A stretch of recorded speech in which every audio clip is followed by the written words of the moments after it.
মহাবিপদে শেখ হাসিনা, যুক্তরাজ্যে আশ্রয়ের বিষয়ে সাফ না বললেন।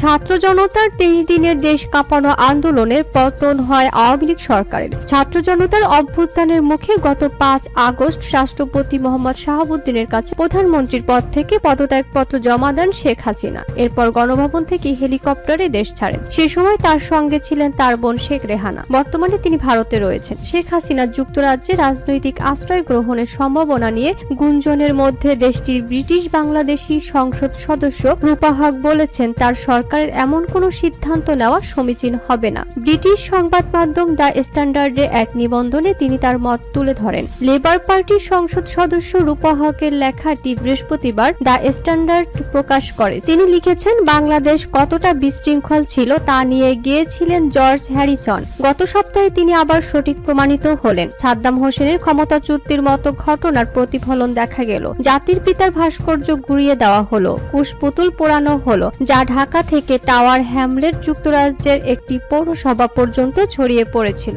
ছাত্র আন্দোলনের মুখে শেখ হাসিনার পতনকে তিয়ানআনমেন স্কয়ারের সঙ্গে তুলনা করে রূপা হক লিখেছেন, স্বৈরাচারী কন্যা শেখ হাসিনা দেশটির আয়ুষ্কালের বড় অংশই শাসন করেছেন, সর্বত্র তার বাবার ভাস্কর্য ও চিত্রকর্ম স্থাপন নিশ্চিত করে। রূপা হক লিখেছেন, অধিকাংশ মানুষ মনে করে শেখ হাসিনা শুধু শাড়ি পরা একজন সপ্ততিপর বৃদ্ধাই নন, বর্বর শাসকও।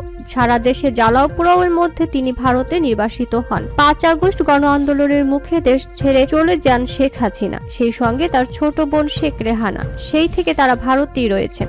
ভারত থেকে শেখ হাসিনা যুক্তরাজ্যে যেতে পারেন এমন খবর দিতে থাকে ভারতীয় সংবাদ মাধ্যমগুলো। শেখ হাসিনা যুক্তরাজ্যে আশ্রয় চেয়েছেন বলেও খবর আসে, তবে এ নিয়ে প্রকাশ্যে কেউ কোনো তথ্য দেয়নি। রূপা হক লিখেছেন, আমি ব্যক্তিগতভাবে মনে করি তার ব্যাপক অজনপ্রিয় শাসনামল ও অভিবাসন সংক্রান্ত রাজনৈতিক স্পর্শকাতরতার নিরিখে যুক্তরাজ্য সরকারের এমন একজনকে আশ্রয় দেওয়া সমীচীন হবে না, যার বিরুদ্ধে আন্তর্জাতিক অপরাধ আদালতে বিচারের দাবি রয়েছে। অনেক বাংলাদেশি মনে করে তাকে দেশে ফিরিয়ে বিচারের মুখোমুখি করা উচিত। রূপা হক লিখেছেন, আমার বাংলাদেশি ভাই বোনদের মধ্যে স্বস্তি ফিরেছে। সরকার নিয়ে কণ্ঠ তুললে নিপীড়নের শিকার হওয়ার ভয়ের সংস্কৃতি আর নেই, তবে ঝুঁকি থেকেই যাচ্ছে। আশা করি সেখানে গণতন্ত্র ফিরবে। তবে পতিত শিবির বলছে তারা স্থিতিশীলতা এনে দিয়েছে।